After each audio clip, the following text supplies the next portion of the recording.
بچیوں زندگی کی خوبصورتی ہر انسان چاہتا ہے، اور یہ صرف در مصطفیٰ سے ملے گی۔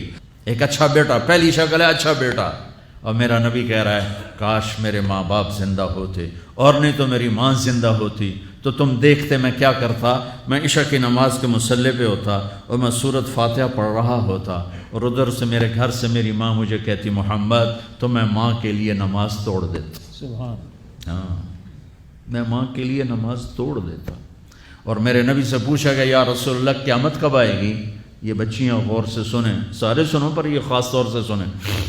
آپ نے کہا اللہ کو پتہ ہے، کہ یا رسول اللہ کوئی نشانی بتا دیں۔ تو آپ نے کہا جب بیٹیاں بھی ماؤں کو ذلیل کریں گی تو قیامت آئے گی۔ جب بیٹیاں بھی ماؤں کو ذلیل کریں گی تو قیامت، ان تلد الامۃ ربتہا، جب ماں کے ساتھ بیٹیاں نوکر جیسا سلوک کریں گی، نوکرانی جیسا سلوک کریں گی تو قیامت کے نکارے پہ چوٹ پڑ کے رہے گی۔ یہ نہیں کہا جب کفر پھیل جائے گا اور جب اسلام مٹ جائے گا، حالانکہ قیامت اس وقت آئے گی جب دنیا میں ایک مسلمان باقی نہیں رہے گا۔ یہ واقعہ کی سنگینی کو بتانے کے لیے فرمایا جب ماؤں کو ذلیل کیا جائے گا قیامت آ جائے گی۔ میرے نبی نے فرمایا عمر تیرے دور میں ایک شخص آئے گا اویس، اس کا قبیلہ ہوگا مراد، آگے سب کاسٹ ہوگی قرن، اویس بن عامر، اسے دعا کروانا، وہ کالے رنگ کا ہوگا، چھوٹے قد کا ہوگا، اور اس سے دعا کروانا، دعا تو بھی کروانا، علی تو بھی کروانا، علی اور عمر، اویس ان کے لیے دعا کریں۔ انہوں نے پوچھا کیوں؟ کہ اس نے ماں کی خدمت کر کے اللہ کو اتنا راضی کر دیا ہے، جب وہ ہاتھ اٹھاتا اللہ خالی نہیں لوٹاتا۔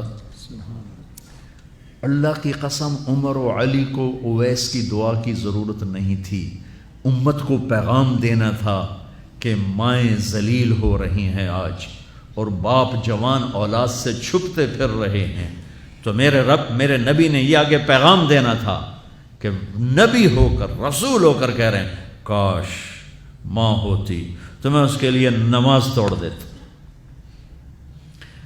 آپ کو 8 عورتوں نے دودھ پلایا والدہ سمیت، ان میں ایک ام ایمن بھی ہیں، آپ کے والد کی باندی، تو گھر میں تشریف فرما تھے، ام ایمن بیٹھی تھی حضرت عائشہ، تو ام ایمن کہنے لگی یا رسول اللہ پانی تو پلا دیں۔ تو اللہ کے نبی ایک دم اٹھے تو حضرت عائشہ ناراض ہو گئی، ام ایمن اللہ کا رسول کو کہتی پانی پلا، تو اور کیوں نہ کہوں میرا بیٹا ہے، میں نے دودھ پلایا ہے۔ تو حضرت میرے نبی نے کہا ہاں ہاں عائشہ یہ میری ماں ہے، اس کا میں نے دودھ پیا ہے۔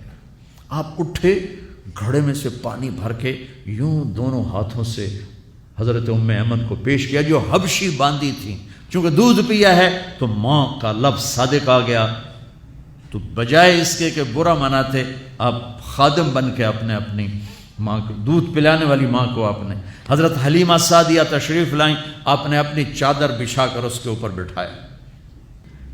ہمیں پیغام دینا تھا، آنے والے زمانوں میں یہ ہونا تھا۔ سبحان اللہ۔